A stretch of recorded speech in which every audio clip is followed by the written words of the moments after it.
uma igreja irresistível, e essa série tem um nome muito específico. Nós temos esse nome porque nós queremos dar algumas características. Nós separamos os domingos. Nos domingos pela manhã, nós estamos tratando de afirmativas. Uma igreja irresistível precisa ter algumas coisas, precisa viver algumas coisas, precisa olhar e enxergar algumas coisas presentes. E o culto da noite, um papo adulto, um papo que não é direto, bem direto. Nós temos o privilégio de ter muitas pessoas que ainda não se dizem cristãs vindo no nosso culto da noite. Todo domingo nós temos pessoas aqui que têm nos acompanhado, que ainda estão numa caminhada de: pastor, não sei se eu sou crente, não sei. Isso é muito bom, saber que no nosso meio tem gente que ainda não entende, talvez, que Jesus é o motivo da vida delas, isso aqui. Nós não somos uma igreja para gente, pelo contrário, saber que isso existe nos dá ainda mais alegria. Então, nós separamos nesse culto da noite as negativas dessa série. O que a igreja precisa absolutamente evitar, fugir, para ser uma igreja irresistível. Eu queria dar uma pequena introdução, porque nós vamos ler um texto e vamos versículo por versículo nessa noite, de uma forma bem expositiva, colocar versículo por versículo para trazer um exemplo bem claro. Mas eu queria dar uma introdução para que você entendesse aonde a gente quer chegar. Nós falamos na semana passada que essa frase é uma frase praticamente utópica, porque Jesus não era uma pessoa irresistível. E existe um ponto na caminhada nossa com Deus, de qualquer um com Deus, esse ponto pode ser um ponto que vai gerar uma resistência. É onde as pessoas chegam ao momento de decidir ou não que Jesus é Deus. No nosso caso cristão, nós acreditamos que Jesus é Deus, temos falado isso, pregado isso, temos explicado isso ao longo da escola dominical de diversas maneiras. Jesus é o Filho de Deus, e esse ponto é um ponto muito complicado. É um ponto que fatalmente a Bíblia já diz que gera resistência, que pessoas em algum momento podem e algumas vão resistir a isso.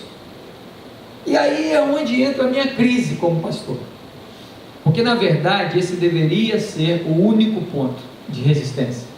Quando eu leio uma frase como essa, uma igreja irresistível, uma fé, um cristianismo irresistível, como nós falamos, se você não estava aí, vai na internet, no nosso site está tudo gravado. Nós paramos para pensar: bom, se esse fosse o único ponto que fizesse pessoas resistirem a uma igreja, seria ótimo. Se o que nós ouvíssemos fosse mais ou menos assim: olha, vocês são maravilhosos, a maneira de viver de vocês é espetacular, a maneira de pensar de vocês é fenomenal, vocês encaram a vida, encaram o mundo, encaram os padrões, encaram os valores de uma maneira que eu amo, uma maneira que eu gostaria de ver. O único problema é essa história, quando vocês vêm e falam: não, Jesus é Deus, essa história é muito complicada para mim, eu não consigo aceitar isso. Por que não é Buda? Por que não é mal? Se fosse esse o nosso problema, entre aspas, problema, eu acho que nós estaríamos muito mais felizes. Eu não falo nós, Igreja Metodista de Botafogo, eu falo igreja cristã. O problema é que hoje eu vejo exatamente o contrário. Como nós falamos no domingo passado, quando alguém vem resistir a uma igreja, a um cristão, a uma fé, normalmente não é esse o ponto que a pessoa coloca.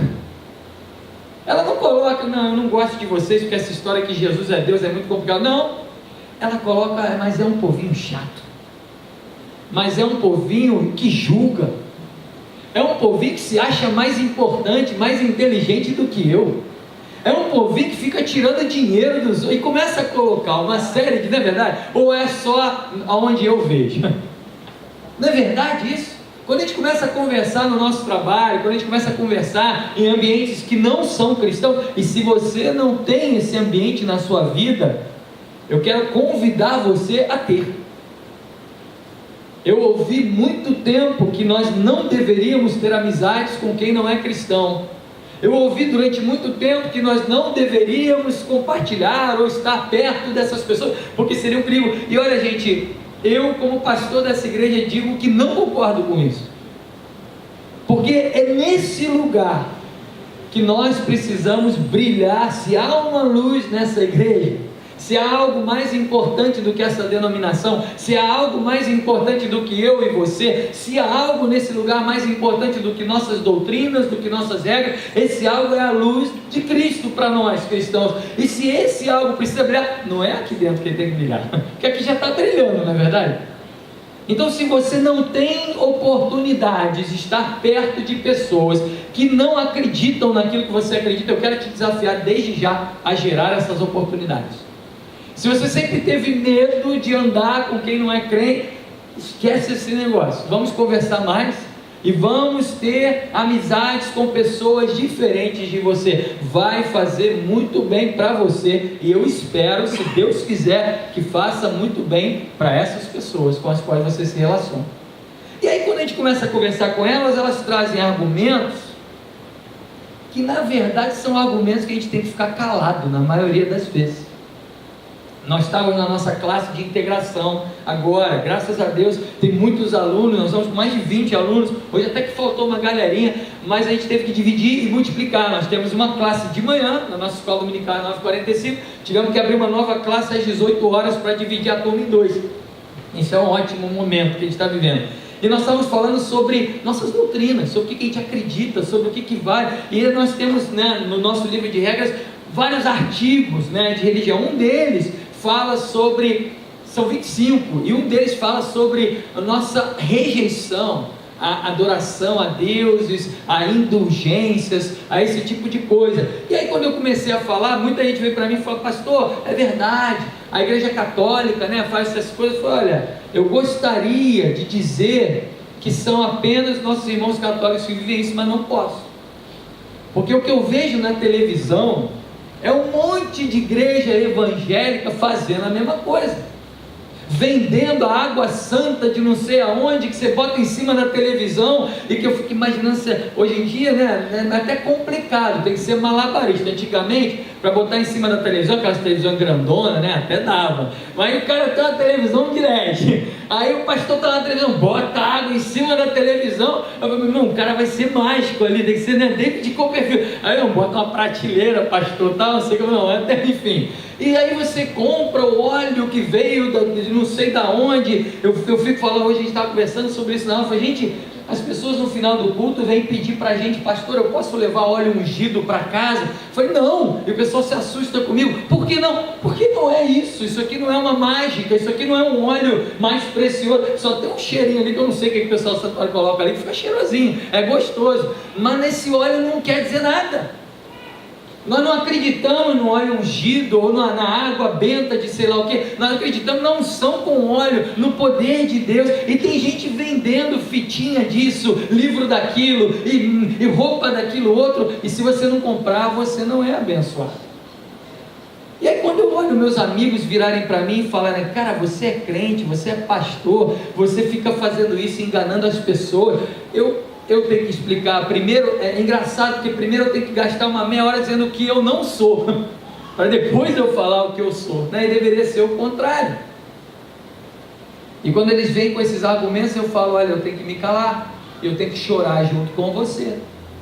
Um dia desses eu estava vendo uma pessoa numa comunidade, no tráfico, e parece que o dono do tráfico é evangélico, eu acho que pelo menos se diz, o traficante, né, o dono lá é evangélico, e eles resolveram que não queriam mais centros, né, de macumba naquela comunidade, e eles fizeram um vídeo quebrando todos, e quebrava tudo, era palavrão atrás de palavrão, e falando: nossa, se você não quebrar esse negócio, você vai morrer, porque o chefe aqui não quer nada dessas macumbas, porque ele é de Jesus. Eu fiquei olhando aquilo, eu fiquei falando: gente, mas que Jesus é esse?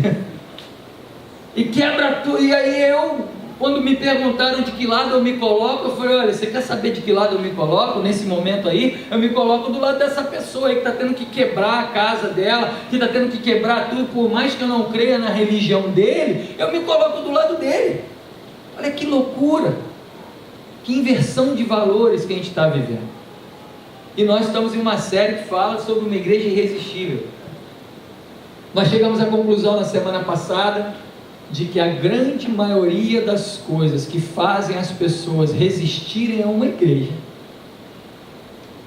deveriam ser coisas que a própria igreja estaria lutando contra elas. Vou repetir essa frase, essa foi a conclusão da semana passada. A grande maioria das coisas que fazem pessoas em geral resistirem a uma igreja, deveria na verdade ser coisas que nós como igreja estaríamos lutando contra também. Essa foi a conclusão da semana passada. Uma das coisas que fazem uma pessoa resistir à igreja, deveria ser a única, é o fato de Jesus ser aceito como Deus, como Rei, como Filho de Deus.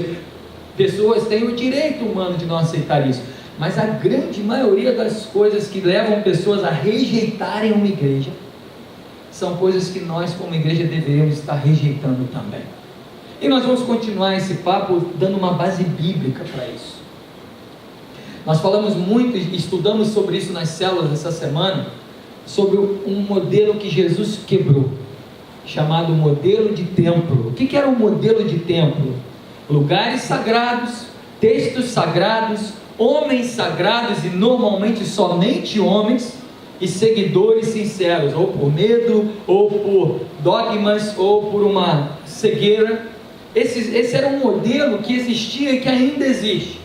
Olha, para você ser aceito na religião, você tem que estar no lugar sagrado. Existem religiões que fazem de tudo, pelo menos uma vez na vida tem que viajar para o lugar sagrado. Até hoje tem isso. Textos sagrados, homens sagrados, e se não for homem não vale, mulher não pode, só homem. Ué, pastor, mas não é isso que acontece na igreja? A gente não está num lugar sagrado, falando de um texto sagrado que é a Bíblia, um homem sagrado que é você pregando com seguidores. Infelizmente, em alguns momentos, quando isso é confundido, acaba acontecendo. Mas Jesus quebrou esse negócio.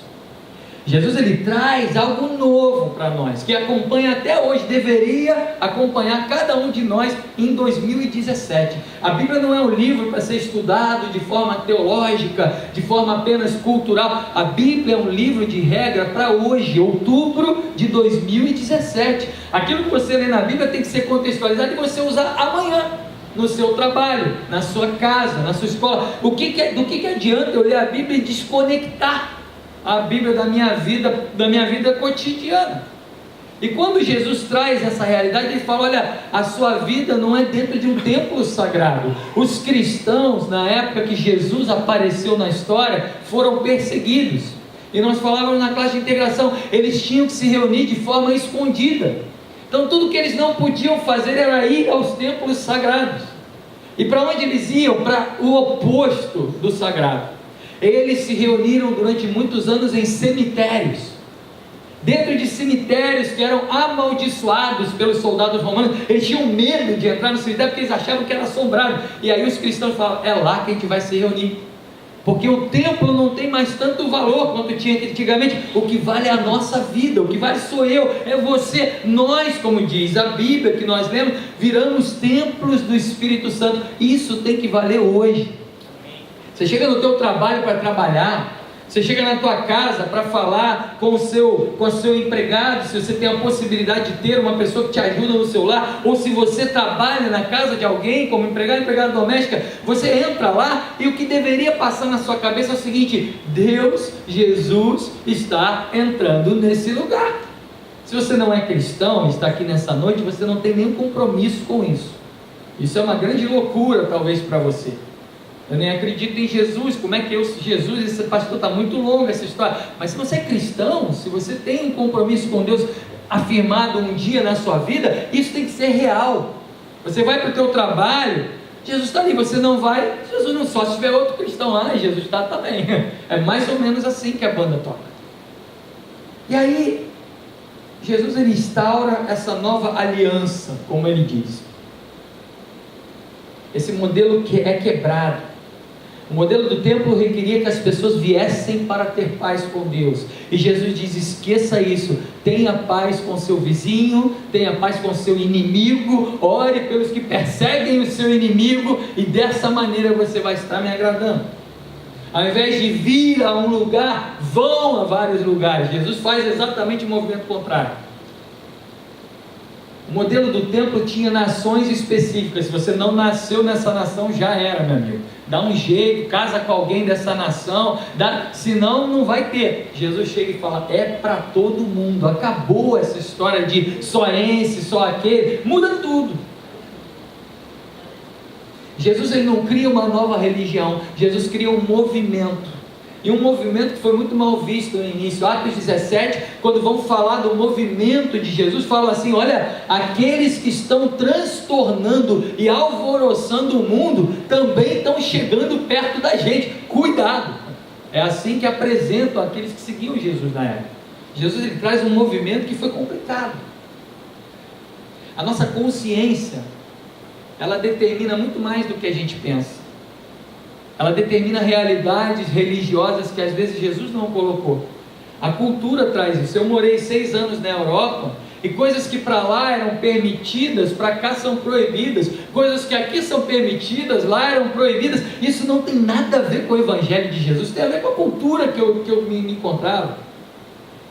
Só que às vezes a gente amplifica isso para um nível que Jesus não trouxe. Isso aí que está o perigo.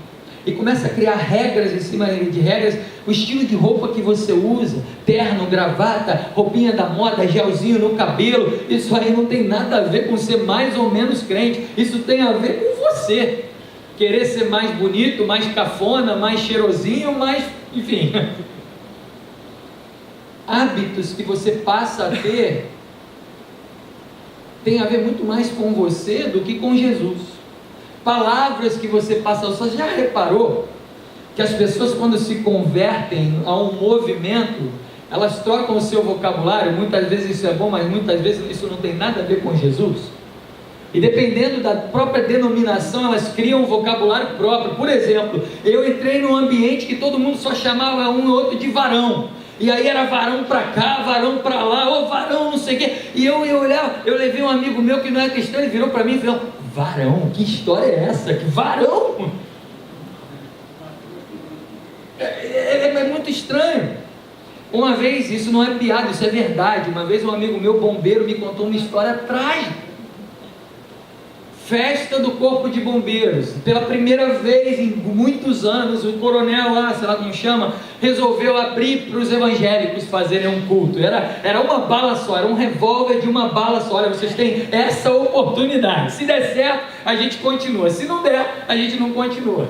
E eles, tudo bem, organizem tudo. Imagine, corpo de bombeiro, familiares, todo mundo lá, quase ninguém era evangélico. E aí, olha, não tem muito tempo, tem que ser uma coisa pequena. Escolha uma dessas músicas que vocês tocam aí, escolha uma palavra que vocês da Bíblia aí e façam. Foi assim que ele me falou. E aí o bendito do pessoal, e eu amo meus irmãos, porque eu amo louvor, mas assim, tem tanta história engraçada para contar de louvor, tragicômica, né? O pessoal do louvor tem uma chance, diante de tantas músicas no mundo todo, tem uma chance. Olha só, é só essa.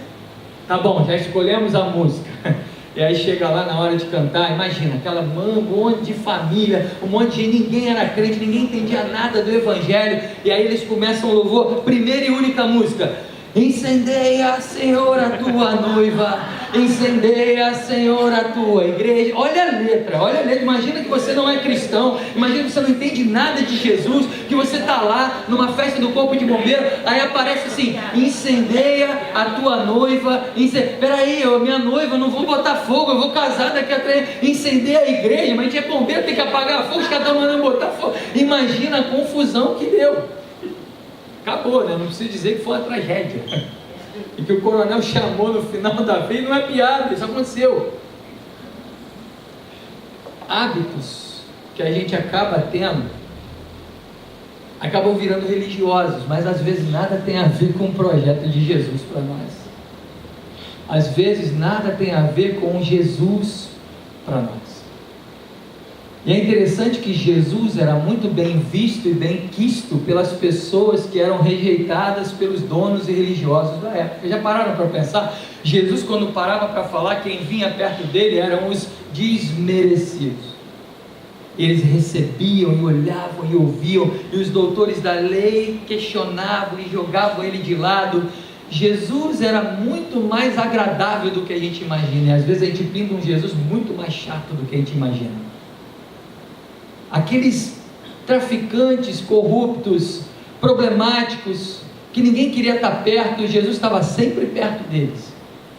E às vezes a gente quer colocar algo como se ele fosse um ser intocável. E é sobre isso que nós estamos falando esse mês. E aí Jesus, Deus traz a pessoa. E agora nós vamos ler esse texto maravilhoso.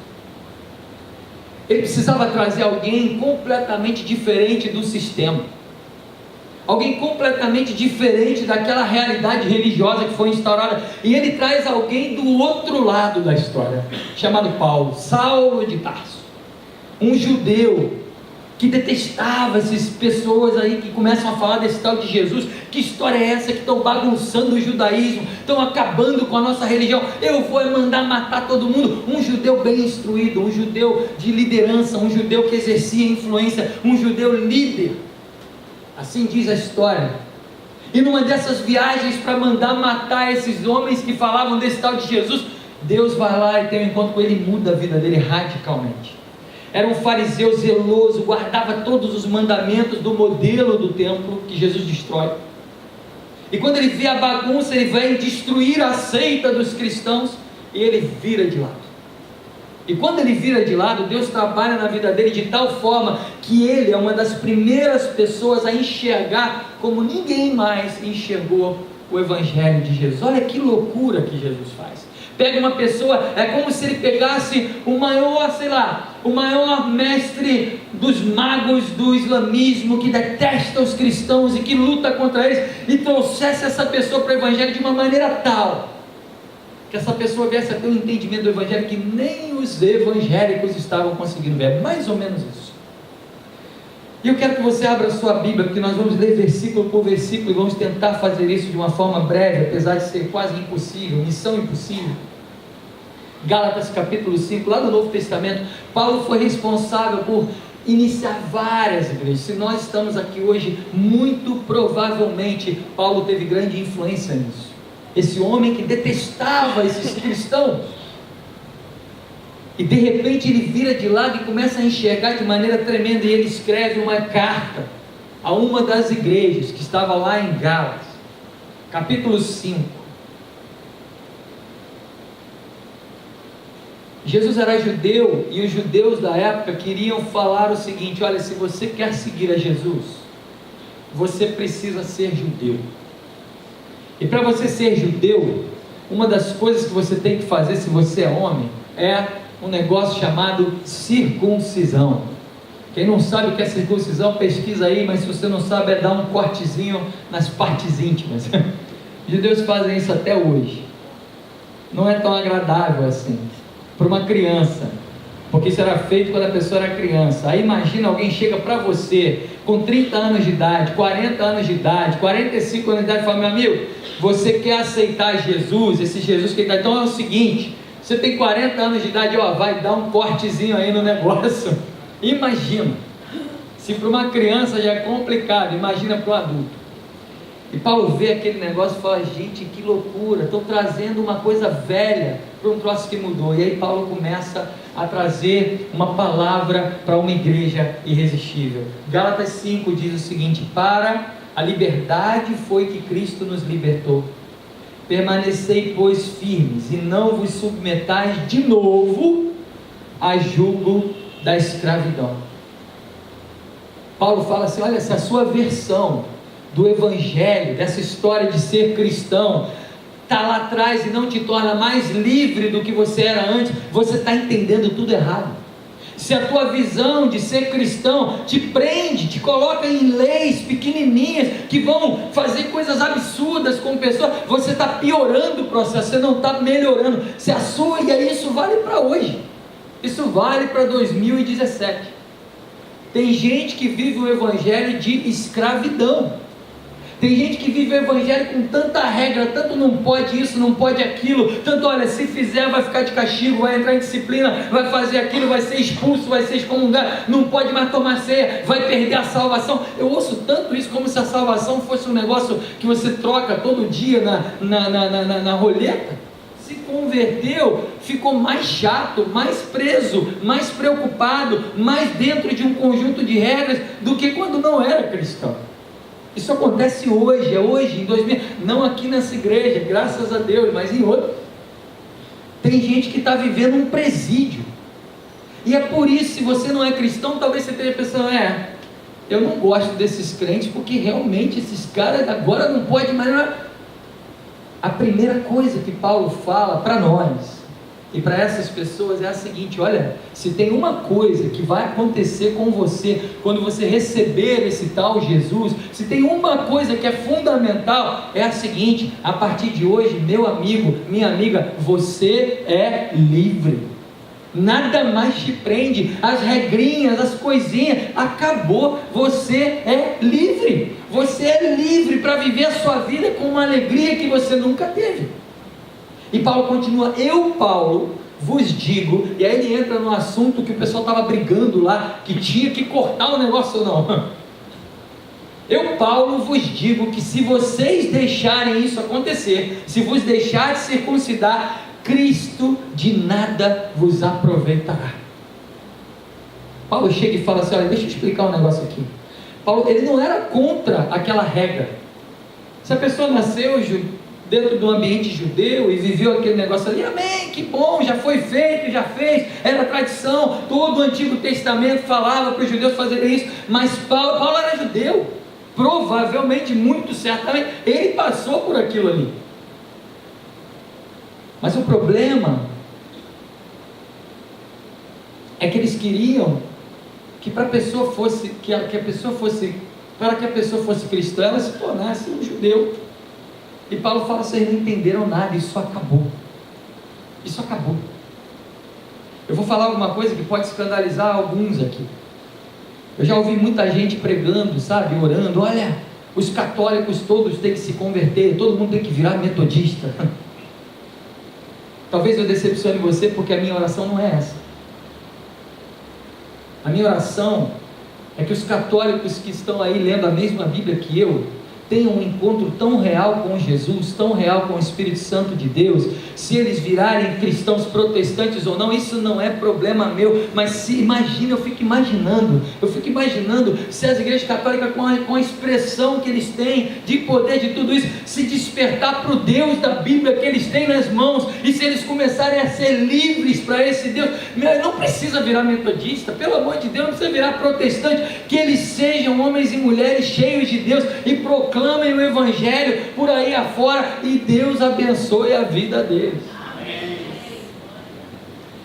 Não precisa virar metodista para ir para o céu. Se você acredita nisso, me desculpa. Não precisa virar batista para ir para o céu. O que Paulo chega e fala: e é isso, meu irmão, olha, se você pegar a tua Bíblia e começar a ler a tua Bíblia, e Deus começar a se revelar para você de verdade, e você mergulhar na Bíblia que você tem na sua casa, que às vezes a gente menospreza e bota de lado, e prefere ouvir uma mensagem pronta, empacotada, às vezes nem tão correta assim, num domingo à noite, e aí a gente é mais fácil, dá menos trabalho. Mas se você pegar a sua Bíblia durante a semana e começar a ler ela na tua casa, é bom ter pastores, é bom ter uma igreja, é maravilhoso viver o que a gente vive, mas você não precisa disso para caminhar de uma forma gloriosa com Deus. Se você se mudar para o Alasca, se o teu trabalho te der um castigo profissional e te mandar para uma tribo deserta, sei lá onde, para implantar sei lá o que, Deus estará lá com você. Pastor, mas lá não tem igreja metodista. Não importa. É isso que Paulo está falando aqui. Olha, se vocês estão nessas regrinhas, Cristo já não vale mais a pena para você. Se você ainda depende do óleo ungido para ser abençoado, Cristo não vale mais a pena para você. Se você ainda depende da campanha dos 9 mergulhos ou dos 16, sei lá o que, Cristo não está valendo mais a pena para você. Se o teu evangelho está te aprisionando, ao invés de te libertar, esse evangelho está torto. O que ele está dizendo é: isso que representava algo importante e sempre foi importante, nós não menosprezamos isso, mas é o seguinte, gente, acabou. Eu fico vendo, sabe, às vezes eu entro em igrejas cristãs, evangélicas, e aí vejo aquele aparato de coisas no altar, é bandeira de Israel, é candelabro de não sei o que, é chofar, e o pastor vem com a roupa de sei lá da onde, que ele comprou sei lá onde, e tem que ter isso, e eu fico olhando, aquelas bandeiras disso e daquilo, eu fico pensando assim: se um palestino entra aqui, ele olha para esse negócio, ele já vai se sentir mal, e a Bíblia que eu leio diz que o evangelho é para todo mundo. E a gente está tentando trazer algumas realidades que já acabaram. para o meio de uma igreja que às vezes mais se divide do que se une. E Paulo chega e fala muito claramente: olha, acabou, isso não pode se tornar regra. Nós não somos um clube que vai dizer assim: olha, segue isso, segue aquilo outro, aí você entra. Não, a gente vai dizer o seguinte: entra primeiro, do jeito que você está, com as mazelas de vida que você tem, tudo arrebentado, complicado, entra para cá, e aqui dentro a gente negocia, se necessário for, as regras mudam para um lado ou para o outro. Se as regras que você aprender forem regras espirituais, você vai mudar. Se as regras que você ouvir forem regras que na verdade nós devemos resistir a ela, você vai nos ajudar a mudar. É assim que nós temos que agir como igreja. Já pararam para pensar nisso? Que talvez um ateu, e talvez tenha algum aqui, tenha coisas para adicionar numa igreja cristã, e coisas para falar para nós: olha, será que é necessário isso? E nós, biblicamente, com muita humildade, com muito poder de Deus, vamos sentar com Ele, vamos discutir, e das duas uma: ou Deus vai revelar para ele que isso é extremamente necessário, ou Deus vai revelar para nós que nós estamos batendo numa tecla que já acabou há muito tempo. Eu não tenho medo de falar essas coisas, mas irmãos, eu vivi isso na pele. Durante 6 anos na Europa, nós tivemos o privilégio de ter muitos ateus, muitas pessoas que detestavam o Evangelho se aproximando de nós, se aproximando de um ambiente de igreja. Muitas coisas foram transformadas nas vidas dessas pessoas. Essas pessoas tiveram transformação de caráter, glória a Deus, tiveram transformação de uma série de coisas, e muitas coisas foram transformadas na minha vida, de olhar e falar: isso que fazia essa pessoa resistir ao Evangelho, na verdade não deveria nem existir dentro do Evangelho.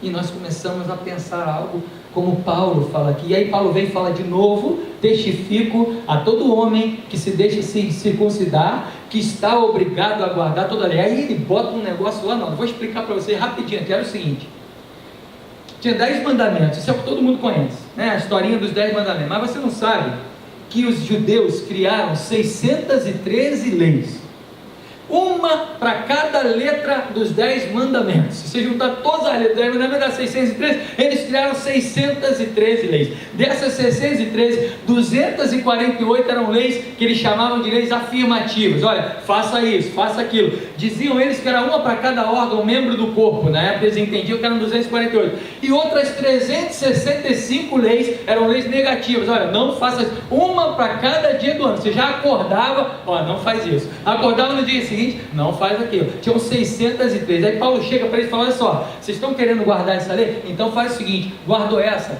guarda todas, guarda as 613, quero ver agora. Aí o negócio ficou mais grave, porque ninguém mais guardava. E aí eles estavam tentando negociar com Deus.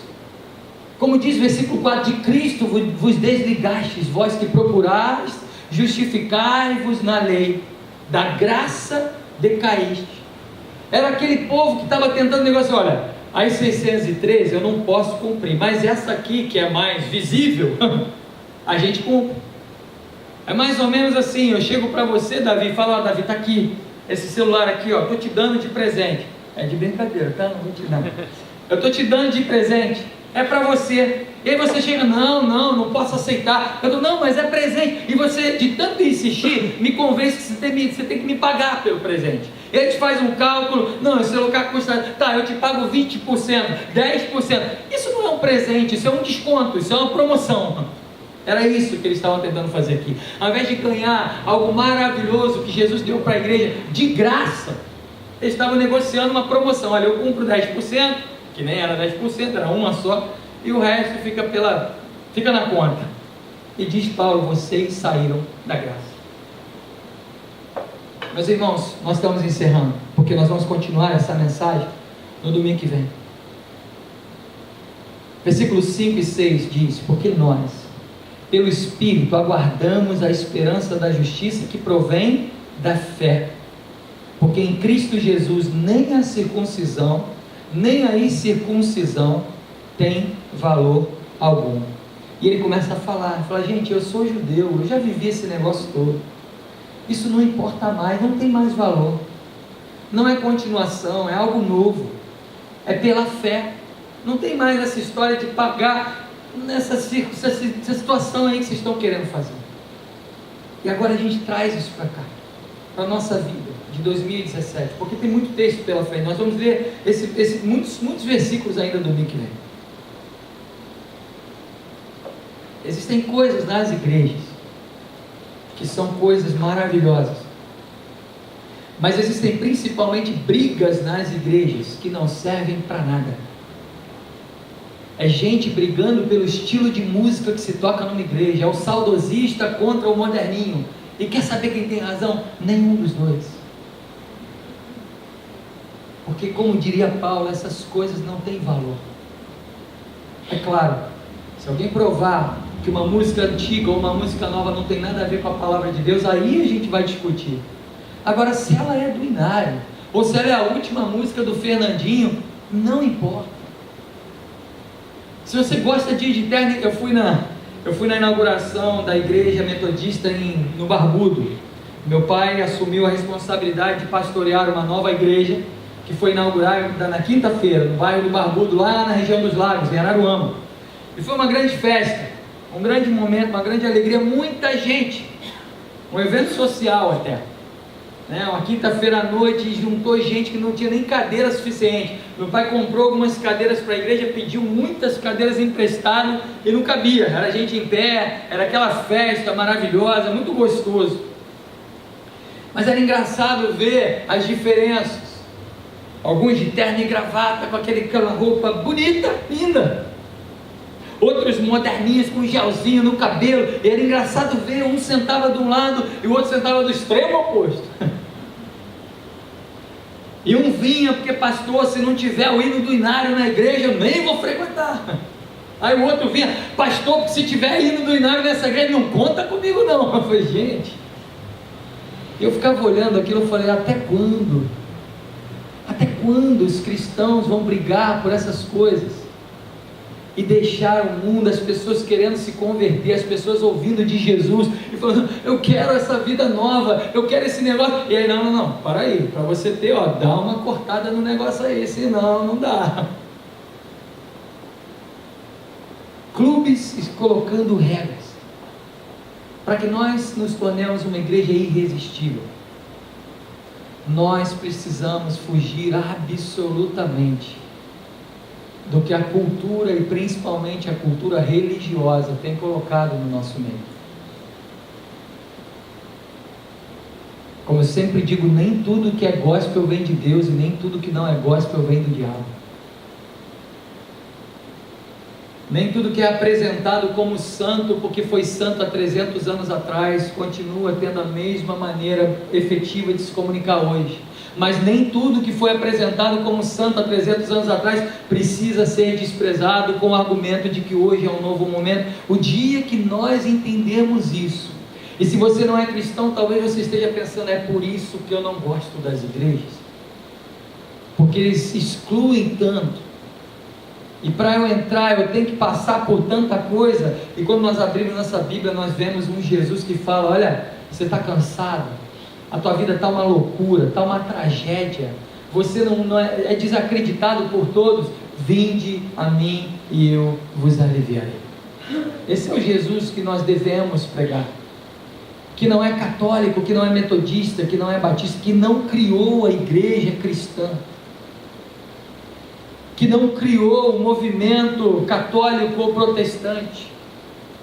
Jesus estabeleceu uma nova aliança. E se você coloca os preceitos de Jesus na sua vida, não tem como. Isso precisa sair daqui com você. Se você começa a viver os preceitos bíblicos de Jesus para a tua vida, duas coisas vão acontecer. Uma, você vai ser uma pessoa melhor. Duas, você vai ser alguém melhor na sua vida. Não tem como não acontecer isso. E eu não estou falando que você vai ganhar um carro novo, vai ganhar um emprego novo. Isso depende de circunstâncias que, infelizmente, as condições políticas, sociais do nosso país têm deixado de lado a oportunidade para a maioria das pessoas. Então isso depende de outros problemas. Mas ser uma pessoa melhor é viver uma vida melhor com V maiúsculo. Tendo o carro do ano, que é lícito, você pode ter, Deus não é contra a riqueza. Falava hoje de manhã na classe de integração que eu conheço um homem. Eu trabalho como voluntário há muitos anos, sou muito amigo, eu, pastor Rodolfo, minha esposa, de um ministério americano chamado PESH, que trabalha com jovens universitários. Eles fazem eventos para jovens universitários, eventos para 60 mil jovens. Eu posso garantir para vocês, gente, e não é por uma questão de santidade, que o estilo desse evento não vai falar muito a uma pessoa de 60 anos de idade. Claro que não. Mas isso tem problema? Não tem problema. Isso é mais ou menos importante? Não é mais ou menos importante. Eles têm arrebanhado multidões de jovens para o Evangelho de Jesus. E eu conheço um homem, uma família, porque ele agora faleceu, um empresário americano. Quando tem esses eventos, 60 mil, imagina, 60 mil jovens durante 4 dias. Ele chega e fala assim: olha, toda a comida do evento é por minha conta. Bota aí na conta. Alimentar 60 mil, não são pessoas, são jovens. Porque tem uma característica na vida, tem uma fase da vida humana que você vira um monstro, né? É assim, criança, pré-adolescente, monstro na hora de abrir a geladeira e devorar em 2 dias o que você comprou por mês, e adulto. Então assim, você alimentar 60 mil jovens durante 4 dias, tem que ter grana. Tudo é por nossa conta. Homens íntegros, humildes, que ninguém sabe que eles vão fazer isso, milionários, muito bem sucedidos nas suas empresas, com franquias ao longo dos Estados Unidos toda, tem jato particular, tem tudo.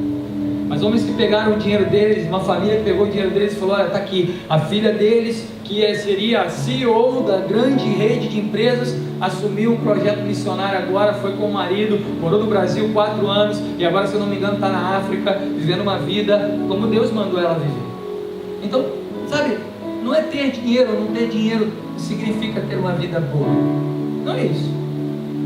Ser melhor na vida, ter uma vida melhor, é fazer o que Jesus fala. Ele pega os mandamentos. Paulo continua esse texto e fala assim: olha só, de tudo que vocês estão ouvindo aí, lembrem-se dos 2 mandamentos. Quais são os 2 mandamentos? Ame a Deus sobre todas as coisas e ao próximo como a si mesmo. Nós entramos num sistema de igreja egoísta. Deus, eu quero você, eu quero isso, eu quero de você, eu não quero nem olhar para quem está do meu lado. E Jesus chega para nós e fala: olha para quem está do seu lado, se preocupa com quem está perto de você, ajuda essa pessoa. Se ele é teu inimigo, então ora por ele, ama. E se ele tem alguém que persegue, ainda vai de tabelinha, ora pelo que persegue. Eu fico imaginando o Vicente como delegado, olhando um presidiário lá dentro da cela, e olhar para aquele cara e parar e sentar na mesa dele e falar assim: eu vou orar por essa vida, porque essa vida desgraçada não te conhece. É isso.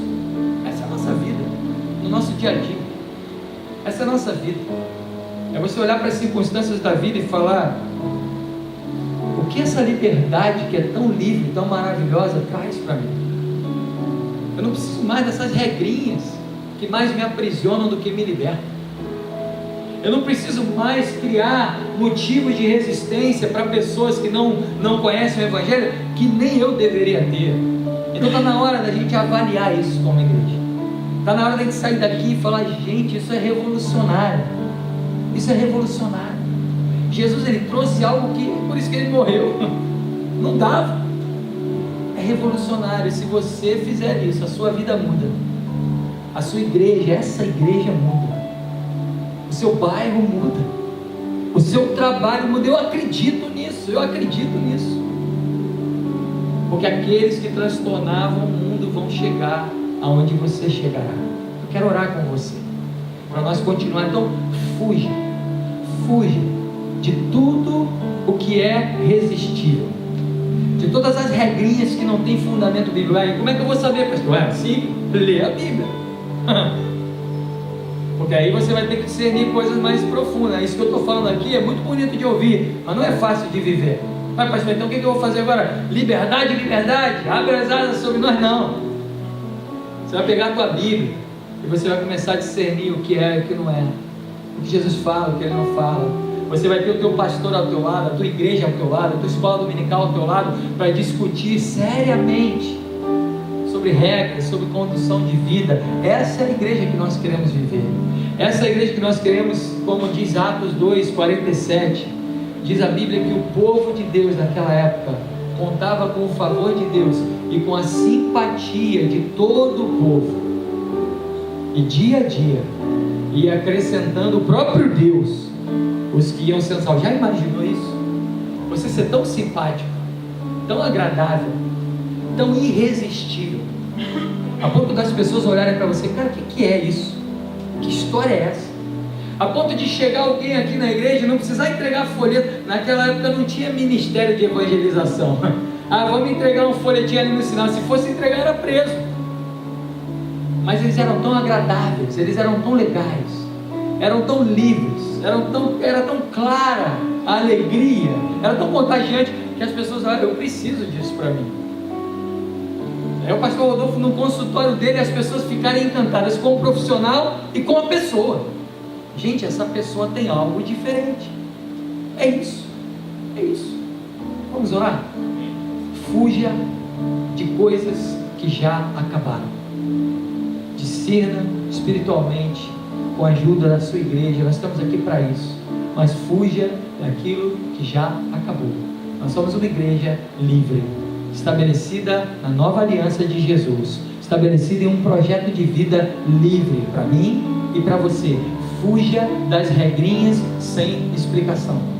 A dúvida é um ótimo amigo do Evangelho, porque quando nós temos dúvida, ao invés de ficar com medo de perguntar, quando nós questionamos, perguntamos, Deus tem liberdade de trabalhar e revelar um pouco mais de quem Ele é. Então não tenha medo de perguntar: pastor, por que isso? Pastor, por que aquilo? Pastor, eu não entendi. É bom demais viver o Evangelho assim. Vamos orar. Quero convidar você que quer isso, vir ao altar. Quero convidar o pastor Rodolfo para orar pela tua vida, pastor Roberto. Se você quiser vir no altar agora para orar por isso, fala: isso tem que começar agora. Saiu ali, foi comer um hambúrguer ali, seja cristão, livre. Ame o teu próximo, ame quem está perto de você. Vai para o teu trabalho amanhã, olhe pelo teu inimigo. Já pensou nisso? O cara que mais te persegue no teu trabalho, a partir de amanhã você fala: eu vou orar por ele. Que loucura que vai acontecer. Experimenta.